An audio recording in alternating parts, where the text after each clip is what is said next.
So I just wanted to talk about, I suppose, a character that's fairly, controversial in terms of ancient Egypt, which would be, and I've talked about it before, which is Akhenaten. But one of the things I wanted to talk about was, some people might be familiar with this, some people may not, but that Akhenaten was the biblical character called Moses. When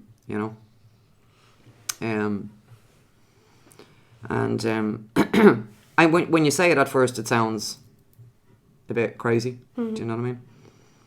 Because you don't see the connections, But when you start to see, the connections, the things attributed to Moses, for example, and the things attributed to Akhenaten, you see the connection, So I'll just cut to the chase and give you one straight away, which is, Akhenaten is the one who, it said, wrote the Torah, which is basically very, similar to what we would say is the Old Testament, Book of Genesis. And it's Akhenaten, or Moses, who is said to have... Okay, so when Moses went up the mountain and got the Ten Commandments? Mm-hmm. So Moses is the one who delivered the law from God. Yes. Remember? Yeah. Because when he climbed the mountain, he encountered the burning bush. Yeah. Yeah. And the burning bush spoke. And he asked, "What's your name?" I think we had this conversation before. I am that I am. Yeah, that's right. Yeah, I remember that. And then he came down and they had made a calf. Mm-hmm. The people from gold, and he broke the tablets, remember? Mm-hmm. So anyway, it also states that, what was given to the people, in the, what it says is, it wasn't the whole of the law. Yes, it was. And that's implied fractional. in the fact, and it's implied in the fact that he broke the tablets, remember? Yeah. That's right, yeah. So he came down with a certain set of laws, let's say. And when he saw the people building the cow, making the calf out of gold. Yeah. Now the reason, you see, the reason the reason that was alarming for him was because that was Baal worship. Yes. And the Baal worshippers were the ones who were doing child sacrifice. Ooh. Child... okay, we'll just say child sacrifice. Yeah. And abuse, we'll say. Yeah. Yeah, because they're idolizing. Mm-hmm. The Baal worshippers, yeah. Okay. And so... Archonic. Yeah, we spoke about that in the previous podcast we did. Mm-hmm. So yes, exactly. Mm-hmm. So when he came down and he saw the people had created a golden calf, he realised that the people were not ready. No. For what he was trying to do. The law that he was going to give them. So it's implied in the story where he went back up and got another 2 tablets. Mm-hmm. And came down. And so it is that what he delivered to the people was not the whole of the law. So what did Moses deliver to the people? He delivered the 10 Commandments. Yeah. Thou shalt not kill. Yes. Thou shalt not covet thy neighbour's wife. We both thought that at the same time. And again, I think stealing. We did speak about this before. Yeah, we did, I remember. Yeah. I think it was on a video we did on Collecta. Yes. I think I spoke yeah, about we did. this. Yes. But what is it? Well, briefly, but I didn't go into the detail. I suppose No. I'm doing now. But so if you look at what the Egyptologists call the Book of the Dead. Mm-hmm. Yes. Yeah. Yeah. We did talk about that. Which I'm telling you, the true name is the Book of Coming Forth by Light. That's the true name. Mm-hmm. The chapters of Coming Forth by Day or by Light. That's the true name of the book. It's the Egyptologists have called it the Book of the Dead. Yeah. Which, by changing the name, changes what people think the book contains and what it means. Because it's not about death at all. It's about eternal life. It's the power of our lower language, Well, right? it's the exactly, and it's the Archon inversion. Yes. Again. Yeah. So the book of coming forth by light, and I've discussed this in a number of times in a number of podcasts, is the book of Ascension. It is what it says. It's coming forth by light. Mm-hmm. So it's coming out of the darkness into the light. Mm. And again, that's been inverted and turned into this whole, the light, Lucifer, Satan, all this kind of thing. Morning star. Okay. So this is why I want to talk about Ahkhenaten. Because the law that Ahkhenaten was delivering initially to the people, before he realised that they were still Baal worshipping, they were still archonically controlled, they were still using children as their energy source. Yeah. And I think anybody listening will know what I mean. Mm-hmm. And if you don't, then do some research, you know. Sorry, I don't mean to sound, but, you know, it's innocence and children that is the energy source here, you know. It's not money. Mm-hmm. Remember, they're not physical. And when I say they, even, you know, it's you know, it's an energy. Yeah. A parasitical, evil, demonic energy. Archon. There's many names for them. I mean, you can call them demons if you want to, you know what I mean? You can call it the devil. Yeah. You know? So this is what Ahkhenaten saw, and he realised, obviously, the people are still being archonically controlled. Ahkhenaten, one thing I want to... Sorry, you were going to say something? Well, I was just going to say, you were talking about Moses there. So, Yes. like, I know you're saying they're the same person, obviously, Mhm. but how is it Ahkhenaten did the same Okay. thing? I know we talked about this before, but I was just... refresher. This is what I was just about to say. Go for it. So, there's no other pharaoh with Akh in his name. And the same applies to his son, Tutankhamun. There's no other pharaoh. You can go back all the way through all the dynasties and look at all the names of the pharaohs. Yeah. And you won't find another pharaoh with Ankh, as in Tutankhaten or Tutankhamun, Yeah. because he changed his name Yeah. from Tutankhaten, Yeah. which his name was originally, Yes. to Tutankhamun. Yeah. For Amun, Okay, that's the significant point. the hidden Is one. the name change. And the same with Ahkhenaten. Ahkhenaten changed his name as well.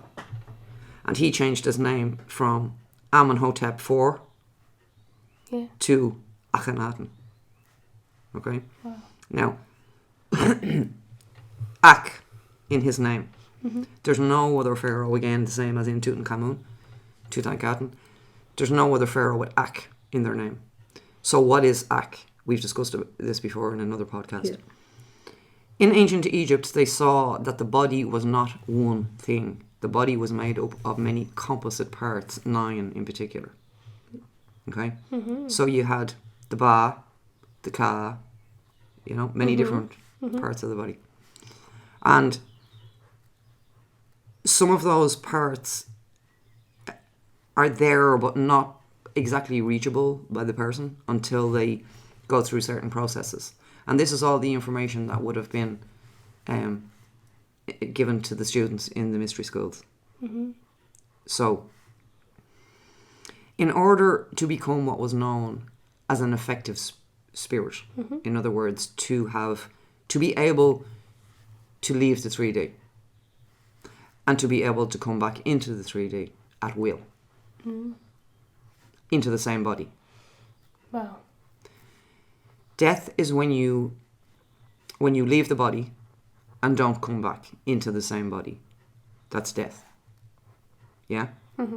When you die and return to the same body, that's ascension. That's what the funerary practices supposedly. There is no death. Exactly. There is no death. There is only eternal life. Yeah. There is no death. Death, it's impossible. If you understand, it's impossible. Yeah. Nothing can die. Nothing can die. No. It's all eternal, continuous. It's what you can remember. Remember in that previous podcast I said when you lower your vibration, you lose information. Yeah, exactly. Yeah. Therefore memory. Yeah. So it's not that this is the only life you've ever had. This is the only one you remember right now. That's exactly it. You are eternal, whether you know it or not. Mm-hmm. You are. But when you come here, you do forget that. And therefore, that's how you can easily become under the influence of this energy, this demonic evil energy. Because you think that's all you are. Because you think that's all you are.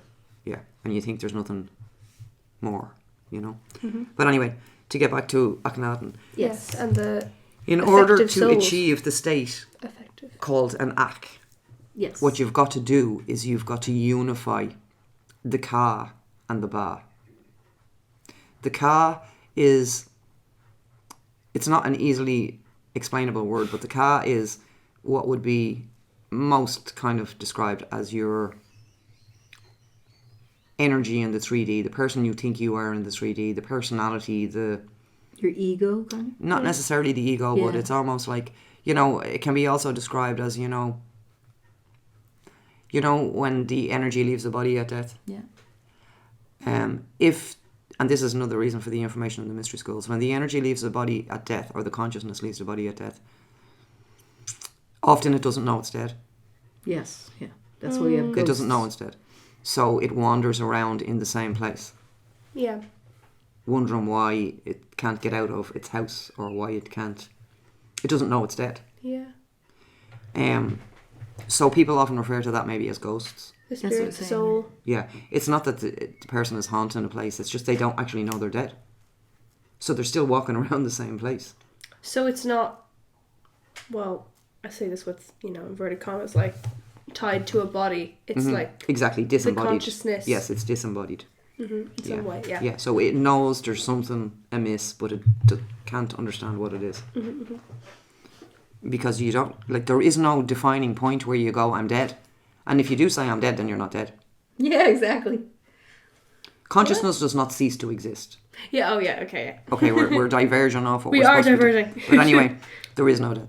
So, but Do you there's hear the it? illusion. There's the illusion of death. Yeah, so we were talking Yeah. about the Akh. Yes. How to become an Yes, Akh. so I'm confused, yeah. An Akh is not part of this 9... It is, Kaba. yeah, it is. Okay. But it's only formed when you unify The Ba and the the Ka. Ka and the Ba. Okay.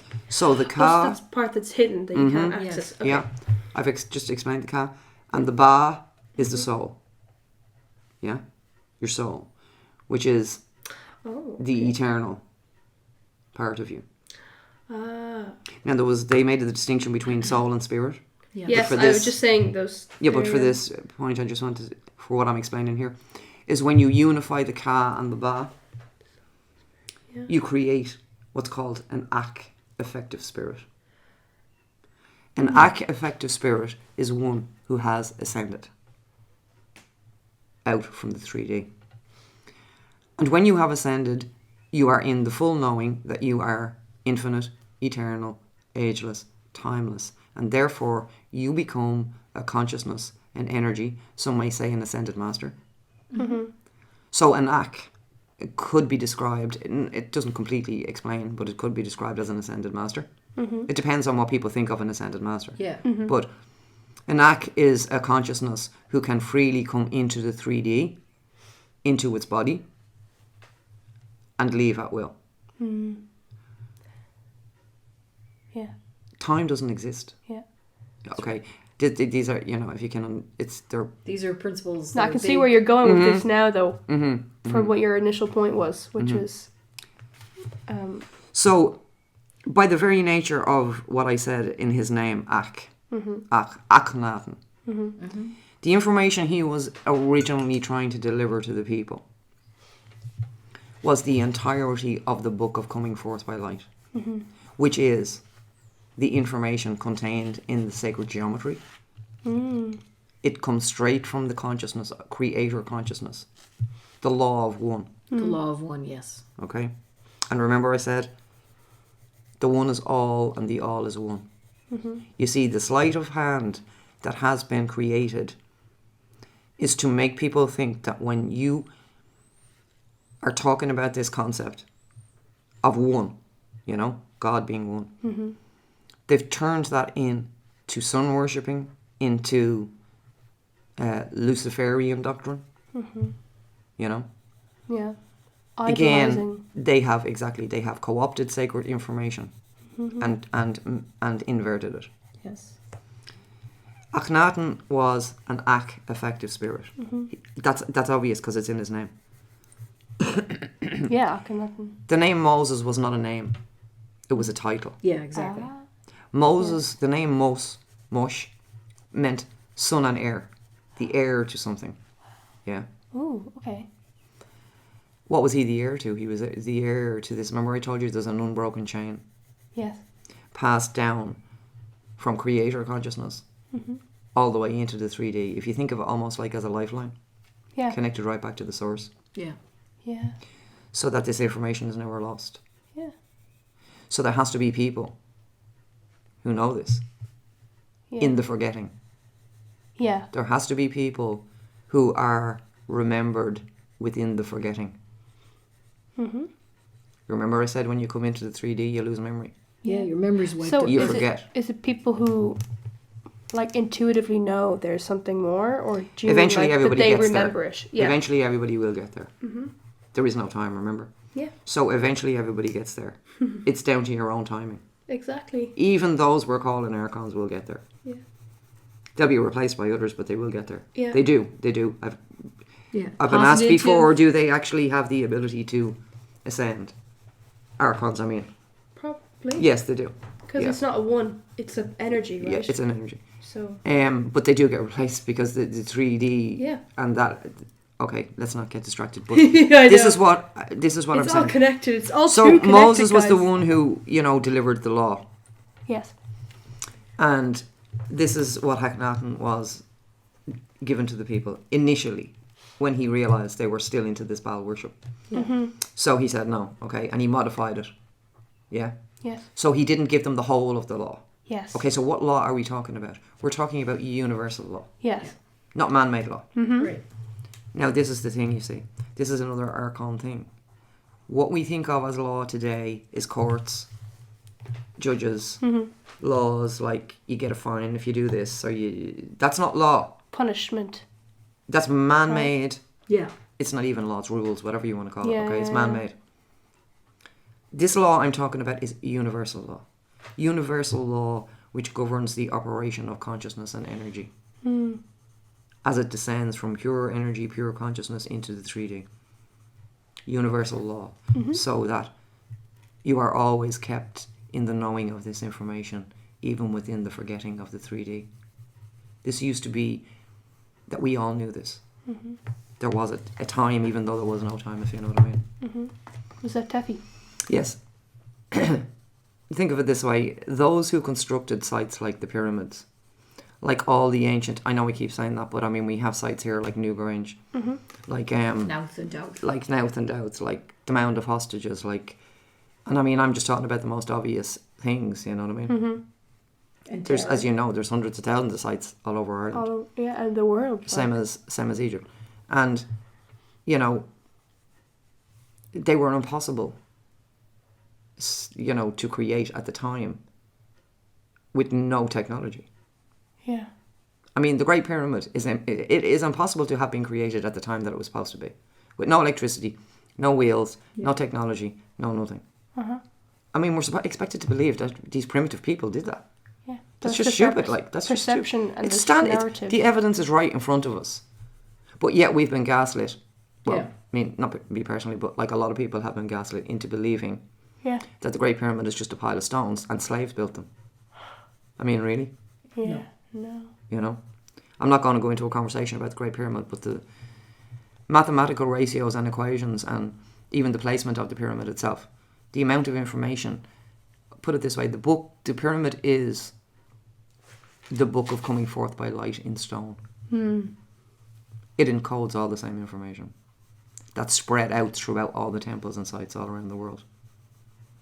We talked about this before, how it's left holographically. We have.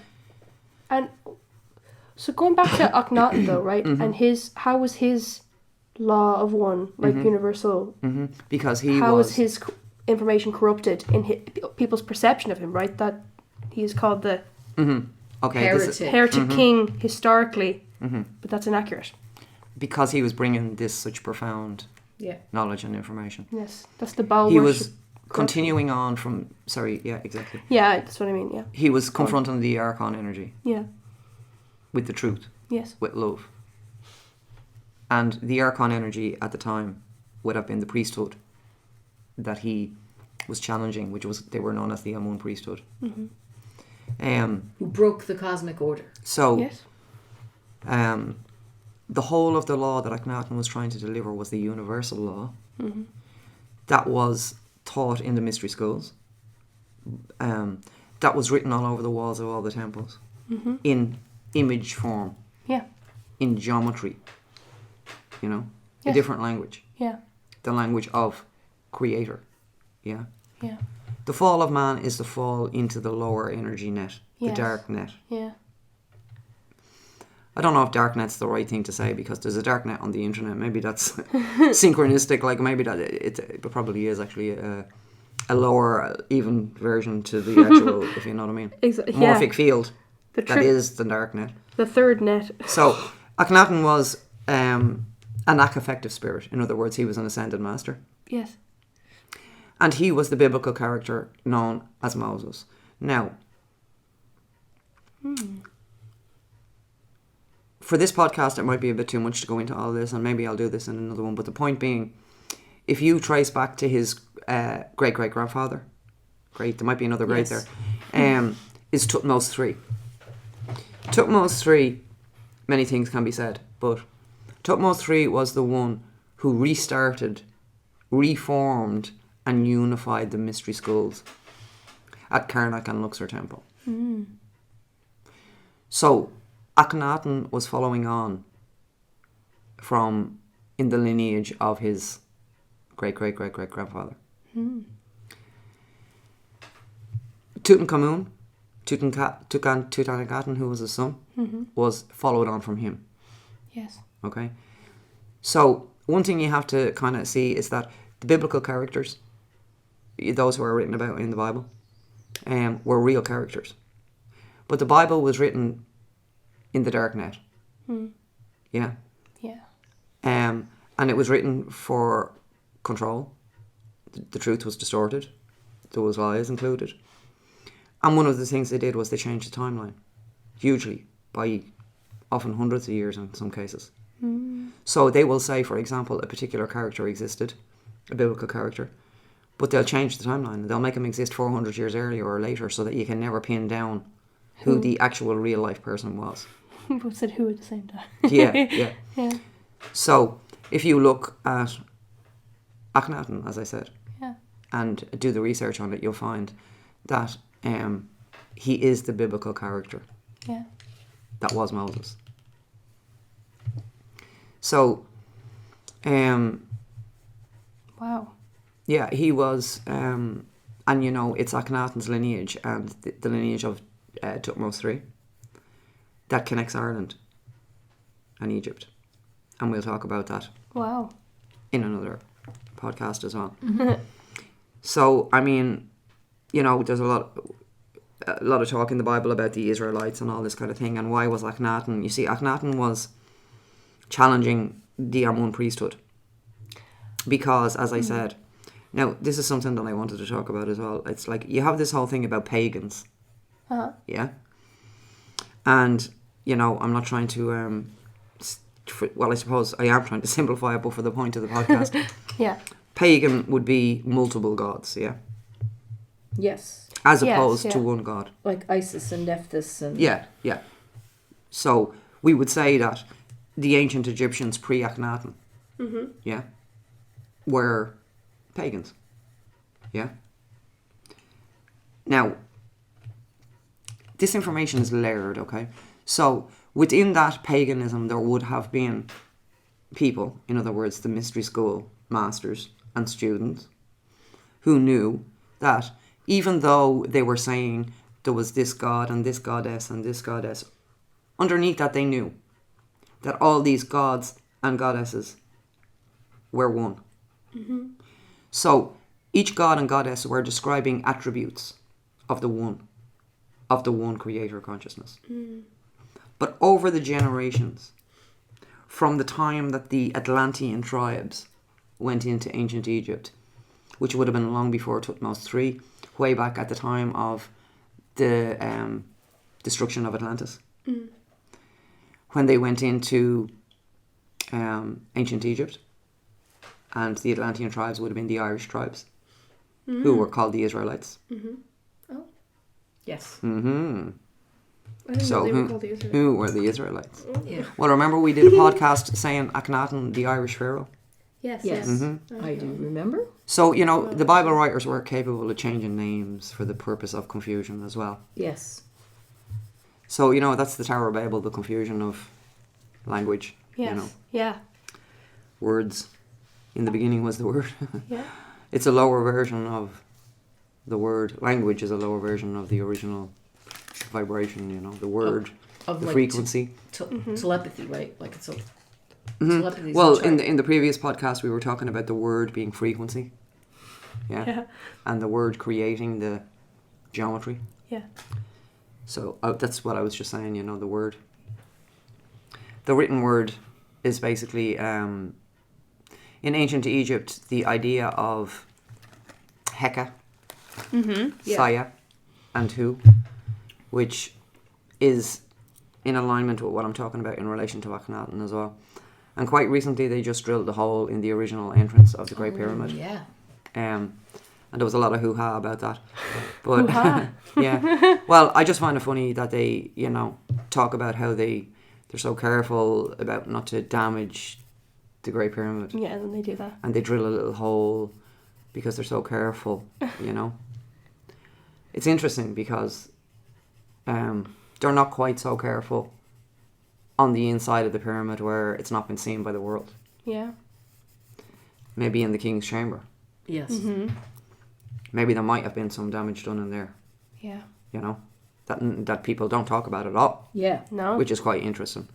I have seen it Nobody myself. speaks about that. No people who talk about Egypt, nothing. It's never spoke about by anybody. Anywho.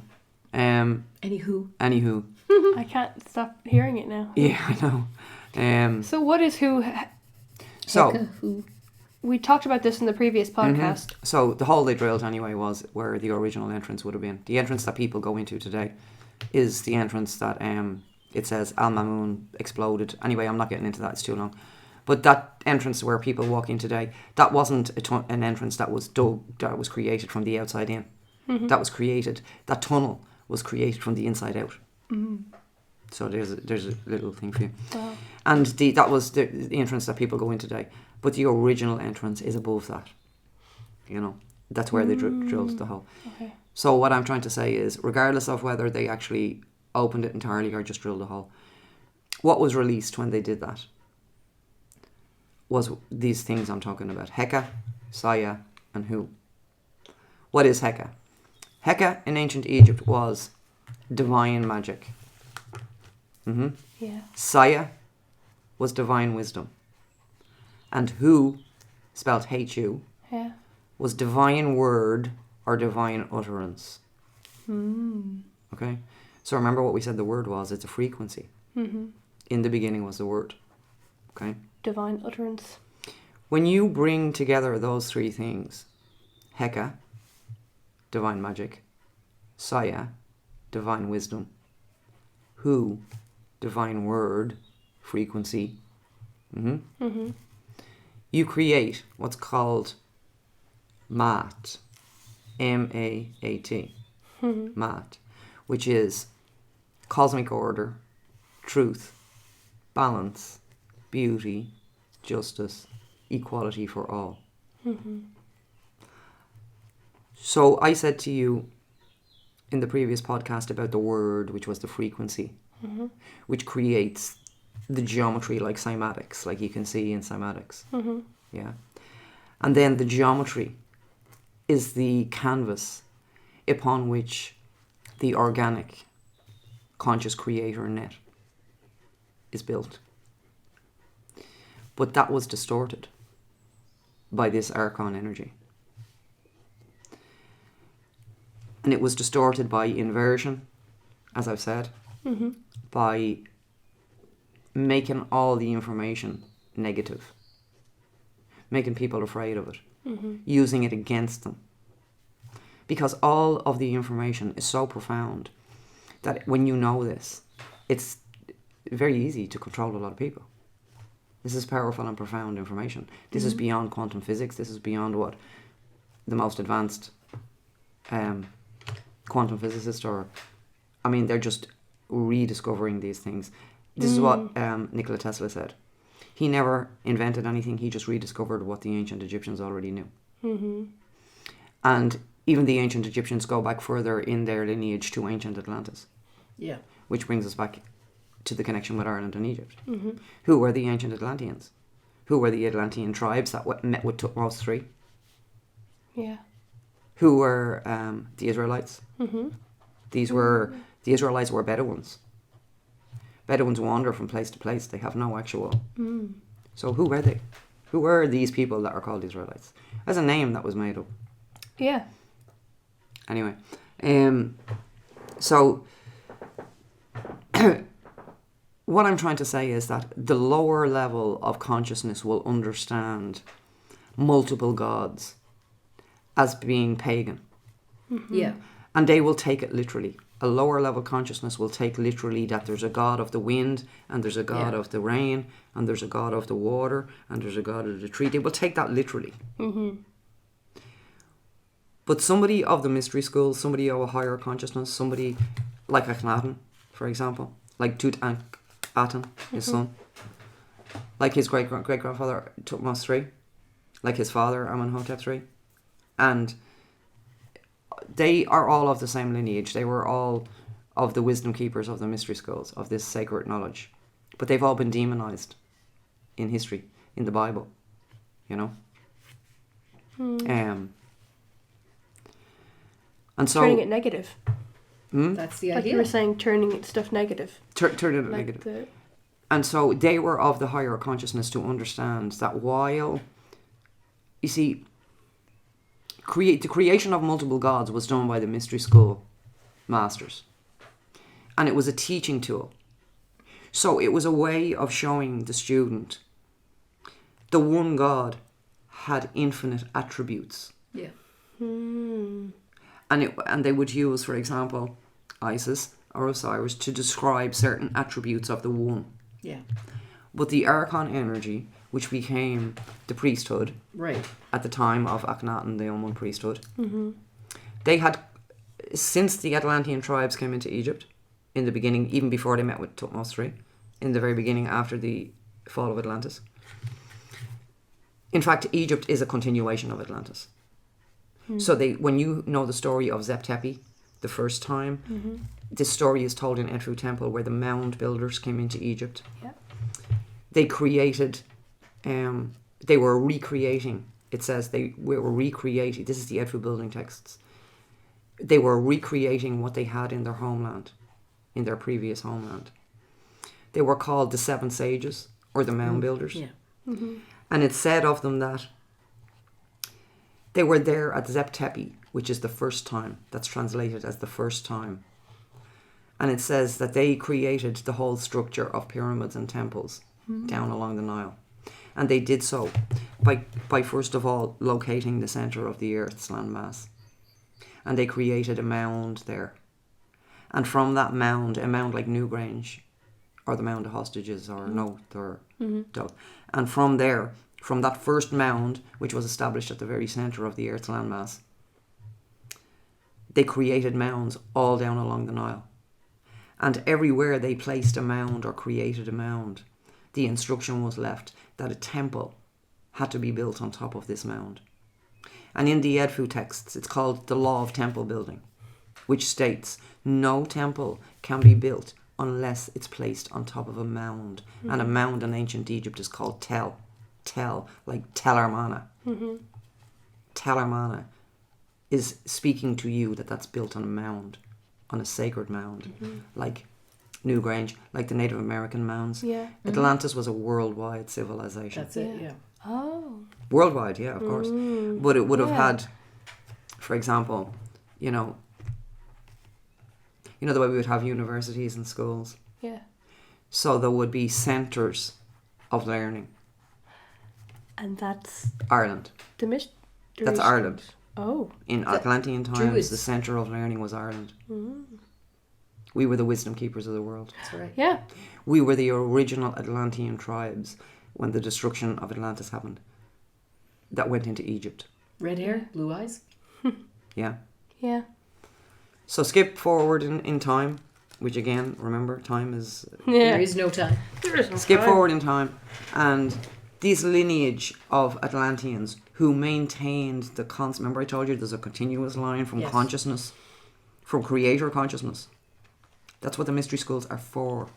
It's to keep creator consciousness within the forgetting. Mm-hmm. When we incarnate into 3D, we forget. Yeah. What do we forget? We forget we're eternal, infinite, ageless, timeless, and we are the creator. That's right. That's what we forget. Um, The mystery schools, the geometry, the temples, it's all there. Created by you, by me, by us, Frozen. to keep... It's like a lifeline. Yeah. It's like if you go into a dark cave, I think I said this before. Yeah. If you go into a dark cave, yeah, and it's like a labyrinth, okay, and you just wander in there aimlessly, the chances are you're not going to get back out because you're not going to remember all the twists and turns you Yeah. took when you were walking in. Remember, you're walking through a labyrinth or a whole system of caves. So if you just walk in there blind, you're going into the dark, you're going into a whole system of like a labyrinthine type structure. So you're not going to find your way back out. But before you go in, if you tie a rope to something, yeah, on the outside, a long rope, a long piece of thread, a long something, you tie it on the outside and you bring it in with you. Yeah, a bit like Father Ted when his jumper unravels in the cave. If anyone Irish will know about that, but I anyway. remember that. So you have this with you, yeah? So when you want to go back out, you just pull on your... I was going to say something really stupid there, but anyway. You just follow your thread all the way back out, or your rope, yeah? And it brings you out. So what I'm trying to say is this knowledge, handed down straight from creator consciousness in the form of the geometry, the sacred geometry, through people like Ahkhenaten, that whole lineage, that information has been carried on by people who remember in the 3D. Yeah? So everybody gets there eventually, but the point I'm making is there's always people within the 3D. You won't see them until you actually raise to that same level of consciousness. Yeah, exactly. But there's always people in the 3D who are ascended masters. And they're not what you think. They don't go around with big purple cloaks on. And, well, they can if they want, but like, do you know what I mean? Yeah. They do what other people do. They go to the shop. They do their shopping. They wash their clothes. They just do what ordinary people do. You know? There's, I forget who said it, but there's an expression that's, you know, what do you do before Ascension? You get water and chop wood. What do you do after Ascension? You get water and chop wood.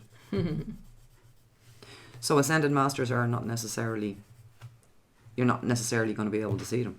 They're not celebrities. You don't always know who they are. They don't announce themselves. And the same for the Archons. You don't always see them. You can be married to one. You can have one as a parent. You can have one as a child. Your best friend. People in work. And quite often you can have a lot of them around you. And you don't see them until you raise your consciousness, until you start to understand and know all this information.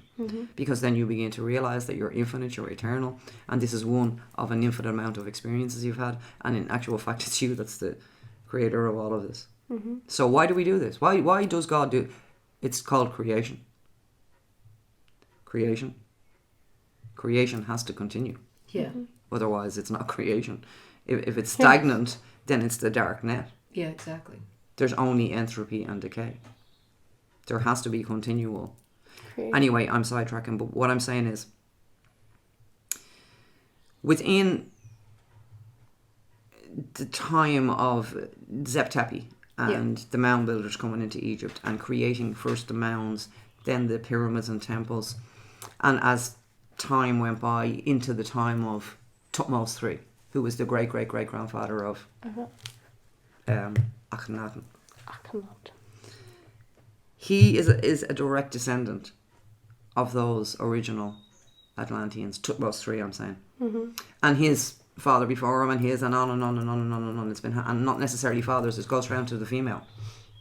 Also. Oh yeah, about the whole I should have the really word said that. pharaoh. It's just because I'm talking about Akhenaten, I'm Yeah. talking about male, but it goes to the female. Yeah, the pharaoh. It was a matriarchy, wasn't a patriarchy in the past. Oh right? no, it That's was what- a matriarchy, yeah. Yeah. And the House actual of the wise woman. You had to Pharaoh- marry, right? you had to marry the daughter of the previous pharaoh. So a man had to marry the daughter of the previous pharaoh to become pharaoh, It because the power legitimized was you. handed down through the women. Yeah, So which is very Irish as well. So, when the patriarchy took over, if you like, things been controlled by men, and no offense to men, I'm not talking about a man, I'm talking about male energy, Yeah, male energy. which is our logical mind, which is our, and there's nothing wrong with your logical mind, but there is when it's totally out of balance. Yes, which it And is. we went from what was known as a bicameral mind, if you want to say That's that, it. which is where hemisync, where the two male-female, right-left brain are imperfect 50-50 sync. And when that happens, it's like a portal. It opens a portal to this higher dimension. Yes. The geometry, because you're dealing with circles and straight lines, the circle will represent your female energy. The straight lines will represent your male energy. And just by working with these straight lines and circles, when you're doing the geometry, you're hemi-syncing. Yeah. You're bringing both your left and right brain functions, male and female energy, into perfect balance. That's when all of this opens up. That's when that's the third eye activation. Yeah. Crown chakra activation. That's Ascension. And this is all the information that we knew. But this is not just about Ascension. This is about, you see, what you're really doing is you're accessing the power of creator consciousness. So if you can even think about how much power that is, Anyway, look. So we were talking before about the Shemshu-Hor, the mound builders, I Heka, didn't talk to them. Saya, and who? Yeah. And so all of what I'm saying, those concepts of divine magic, I said in the beginning was a word. Okay. Well, if you think about it, the word wasn't in the beginning, was it? Because before that you had Saya and Heka. Yeah? So, you have magic, wisdom, and then the word. Yeah? Yeah. It's always there.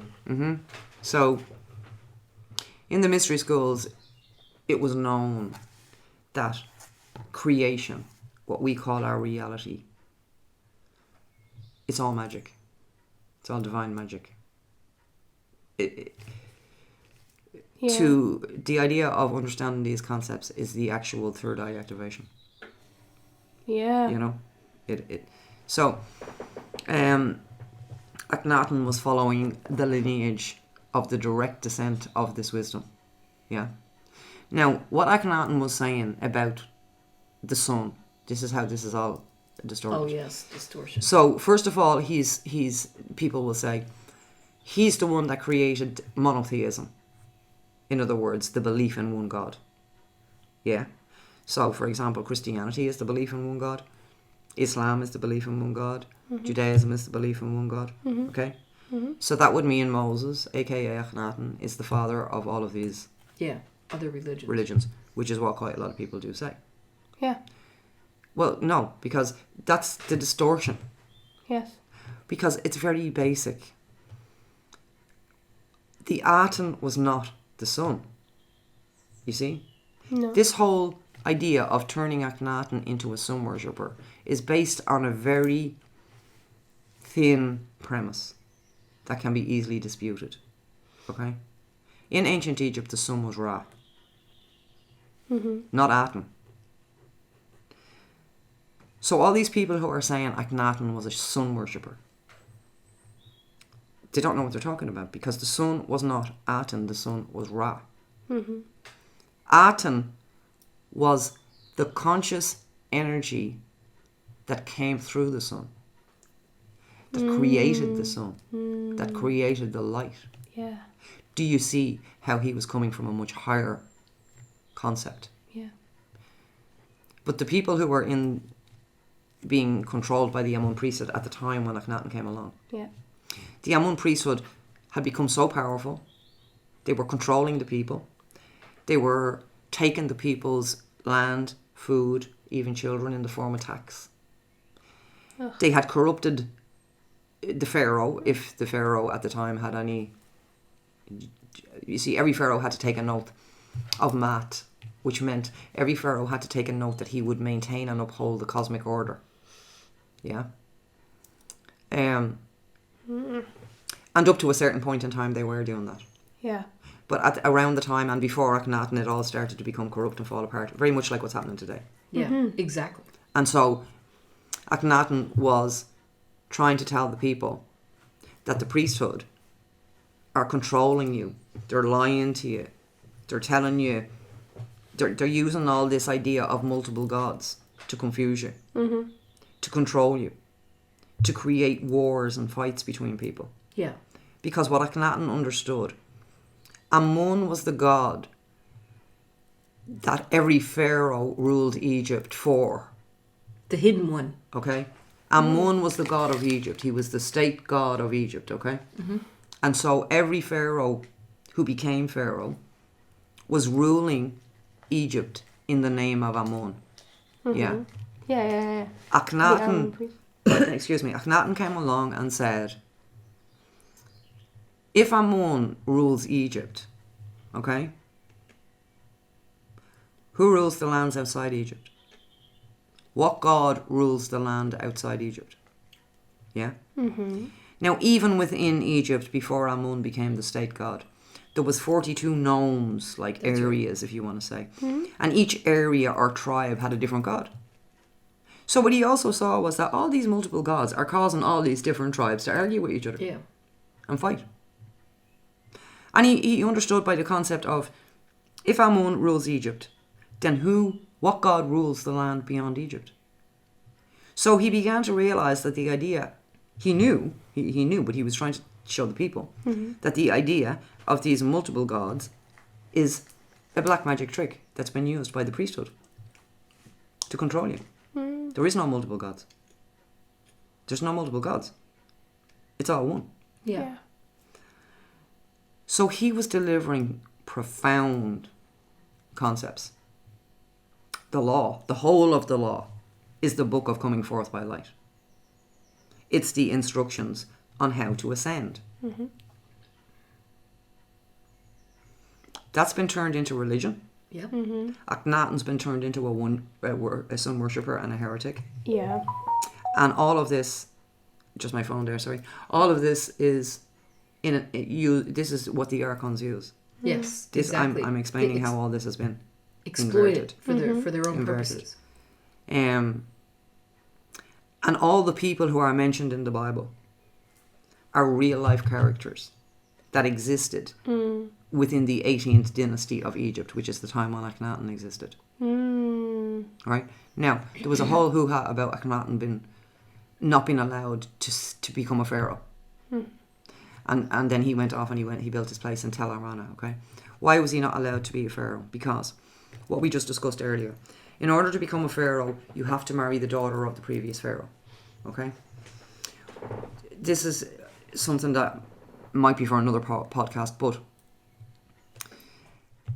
it will be actually to understand it. But the lineage of Ahkhenaten was, if you want to say, half Hebrew or Israelite and half Egyptian, or half Irish and half Egyptian. Yeah, exactly.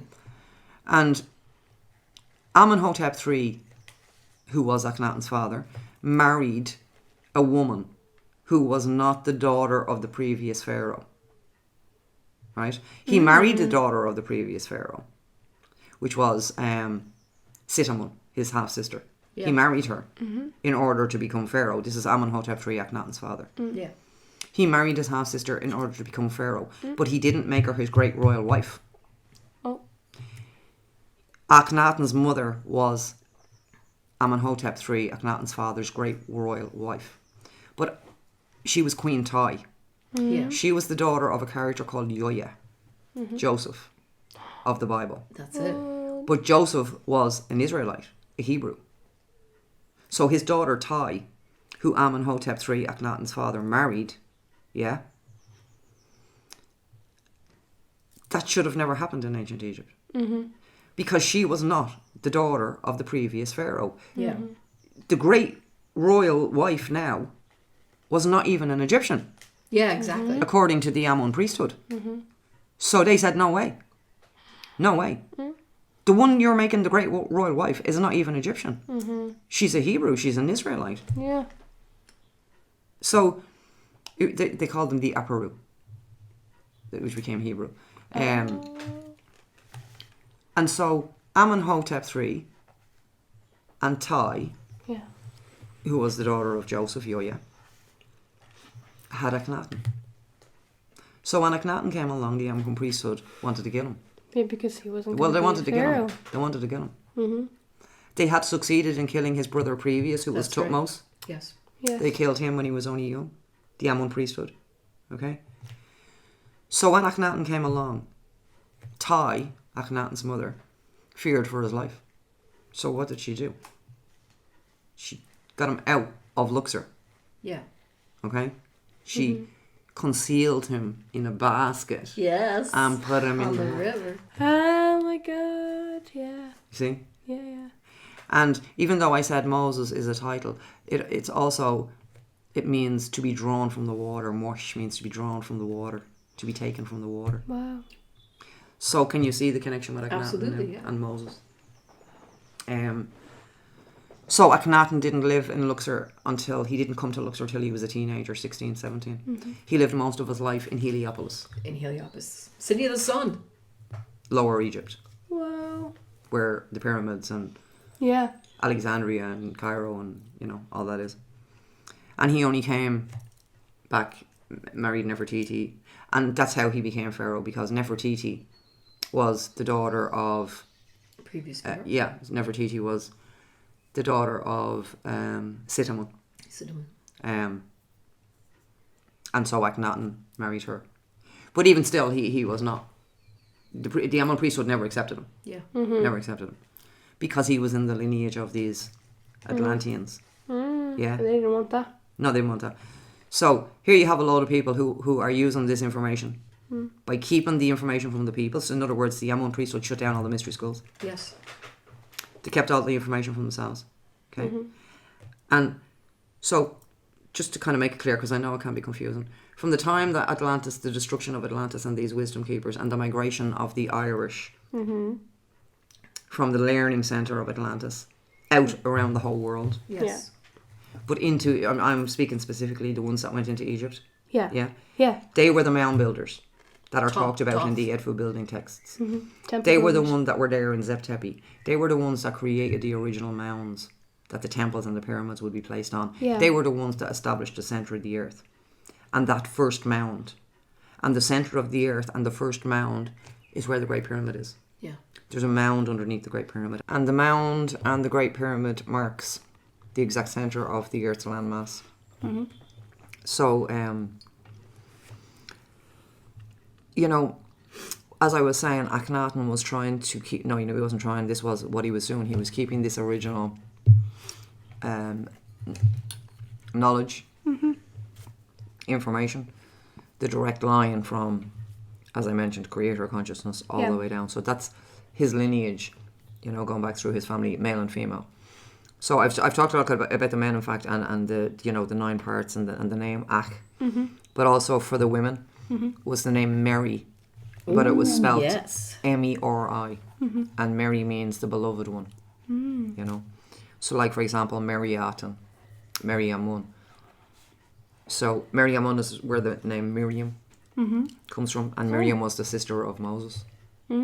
They say the sister of Moses or the daughter of Moses, Miriam. But the daughter of Ahkhenaten was Meriamun or Mariaten, who was known as Skota, who's buried in Kerry, Tralee, County Kerry. Yeah. So the 9 parts, I couldn't remember all of them earlier, but the 9 parts are the Ren, the Ba, the Ka, the Shuyet. Some of these are hard to pronounce. Jib, JB, the Jib, the Akh, which we've discussed, the Sahu, the KHHT, and Sekhem. So they're the 9 parts. There was a thing in ancient Egypt also called the Ennead, which were the 9. Yes, we talked about them. We've discussed the 9 again because there is only 9 numbers. The whole of the physical creation is based on the number 9. Right. The whole matrix, time-space matrix, is based on the number 9. That's the circle and the square. So we were talking about the organic net, which is the circle. The dark net, or the falsely created net, or the unorganic net, the Ercon-controlled net, would be symbolized by the square. Okay, why? Because the fall in consciousness went from female, which is creator consciousness. We described this earlier, the higher dimensional language of symbols, circles, geometry, pictograms. And then we talk about the fall of man. The fall of man was the falling away from the bicameral mind, from the understanding of this higher dimensional information, from the original language, which was nothing to do with the languages we speak today, and the fall into the language we speak today, writing things down in terms of language, the written word and all that kind of thing. That's fallen consciousness, if you like. Yeah. That's fallen. I mean, we should be telepathic. So we shouldn't have to write anything down, right? Well, absolutely. But what I'm saying is the first idea of a language is the geometry. Yes. Yeah. If you look at the actual geometry, the flower of life symbol and the geometry, every letter of every language is contained in that geometry. You'll find every letter. A number too, right? All letters of all language comes from geometry. It comes from the original geometry. And when I say language, the language of DNA is contained in the geometry. Language of everything is contained. It's the flower of life is the blueprint for the creation that came straight from the mind, or the consciousness, I should say, of the creator. Yeah. It's the net upon which the organic creation is placed. Like Indra's net, the net. That's the symbolism of the net. Jesus cast the net, Yes. with the fisherman and all this stuff. Yeah. That's the net. I want to wrap this up very soon, but what I really wanted to kind of point out, and the main point of the podcast was to show, to show how this original information, which was passed from what I said which was ancient Atlantis, worldwide civilization, but centre of learning was in Ireland. We were the wisdom keepers. We migrated at the fall of Atlantis into Egypt. We were the original ones who arrived at Zep Tepi. When I say we, I mean the Irish. They were known in ancient Egypt as, they were known by different names. I said the 7 sages, the builder gods, but they were also known as the Shemshu-Hor. They were the ones who created the original mound. And then when you fast forward a couple of thousand years, you come to the time of Thutmose III. Now, even though the lineage of people were still there, the knowledge itself had become corrupted by people, because once you start to understand this information, you also realize it gives you great power to control other people. Exactly. Now, the test of a person is when they get this information, what do they do with it? Do they use it to control other people, or do they become somebody like a master of the mystery schools who's using this information to help other people understand, ascend, and become enlightened? Okay, so the M1 priesthood were ones who had this information and used it against people. Yeah. The only thing is, when you are negative, of a negative leaning, and you decide to use this information for negative, you can only go so far with what you understand, with what you know. You will never access all the information, but you'll know enough. You'll know more than the masses. You'll know enough to control them. You know what I mean? But you'll never be able to go all the way back to creator consciousness level of information, of knowing. Not with the density. Because your own propensity to being a liar, a manipulator, and someone who's desiring to use this information to control others, that's the block that will stop you going any further. That's how the Archon are. here. Yeah, like controlled opposition. I'm not looking to say how they, Anyway, so that then brings you down to, excuse me. So I'm trying to link Atlantis, the Irish, the Ahkhenaten, the lineage. Why, for example, we have Scota, the daughter of Ahkhenaten, buried in Kerry, and the sister of Thoth Hill as well. Yes. And I also wanted to talk about how, which I did in the previous podcast, and so how all the information was distorted and how Ahkhenaten was turned into a sun worshipper. And, it may seem, I don't know, maybe it doesn't seem like it's very important, but I mean, Ahkhenaten and the whole idea of monotheism and sun worship is how all the religions were created. Yeah. And that's how all this whole control, I'm sure everybody knows how much control religion has on people. So, I think we'll wind it up for now because I just wanted to keep this, I know, relatively, I think it's about an hour now maybe, but so I hope that was informative for everybody. I hope it wasn't confusing. I hope I, laid out what I intended to lay out, which is, not to make it, I hope I didn't make it confusing. No. It's not all that easy to understand because it's been distorted so much. Timelines have been changed, names have been changed, so it's difficult to sometimes follow the thread, if you know what I mean. Yeah, excuse the pun. Well, no, it's like the metaphor you were talking about, exactly. The thread of light in the labyrinth. Yeah. So anyway, for now, thanks for listening, and I'll be back again soon with another podcast. Take care. Lots of love for now.